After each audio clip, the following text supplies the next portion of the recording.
जय महाराष्ट्र मित्रांनो, मी प्रदीप तारमाळे अतिशय महत्त्वाचं अपडेट्स या ठिकाणी इकडे कव्हर करत आहे. प्रलंबित पीक विम्यासंबंधित अतिशय महत्त्वाचं अपडेट असणार आहे. जर आपल्याला येत्या दिवसांमध्ये विम्याची प्रलंबित रक्कम खात्यात हवी असेल तर आपल्याला एक छोटीशी प्रक्रिया करावी लागणार आहे. पॉईंट टू पॉईंट या व्हिडिओमध्ये आपण कव्हर करणार आहोत.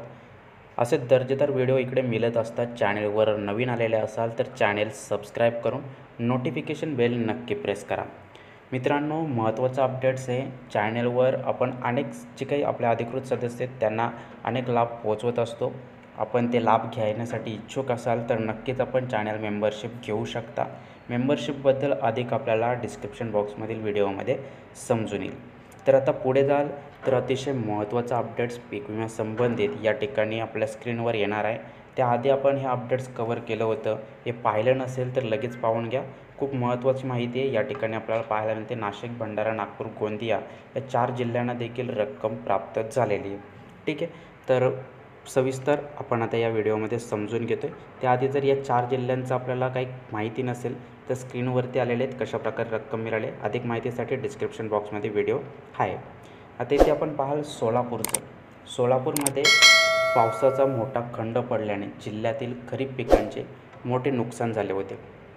या ठिकाणी जिल्हाधिकाऱ्यांच्या अधिसूचनेनुसार भरपाईपोटी विमा कंपनीकडून 2,10,000 शेतकऱ्यांना खरीप पीक विम्याचं 25% अग्रिम रक्कम मिळाली. परंतु अनेक जे बांधव आहेत त्यांना अद्याप रक्कम मिळाली नाही. का? कारण की मात्र त्यांचे बँक खाते आहेत त्या आधारशी संलग्न नाहीत. KYC त्यांची बँक KYC प्रोव्हाइड केलेली नाही. त्यामुळे 32,760 शेतकऱ्यांना पात्र असून देखील रक्कम प्राप्त झालेली नाही. ठीक आहे, त्यामुळे जर आपल्याला या संपूर्ण रकमेचा लाभ घ्यायचा असेल तर लगेचच बँकशी संपर्क करून आपण जी आपली KYCची प्रक्रिया असेल ती या ठिकाणी पूर्ण करून घ्या. त्यामुळेच आपल्याला ही जी प्रलंबित रक्कम आहे जी बँकेकडे अद्याप पेंडिंग आहे ती आपल्याला लगेचच प्राप्त होण्यास सुरुवात होईल.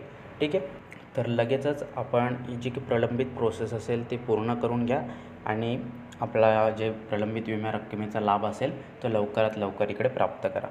सविस्तर माहिती या ठिकाणी थोडक्यात कव्हर करण्याचा प्रयत्न केला.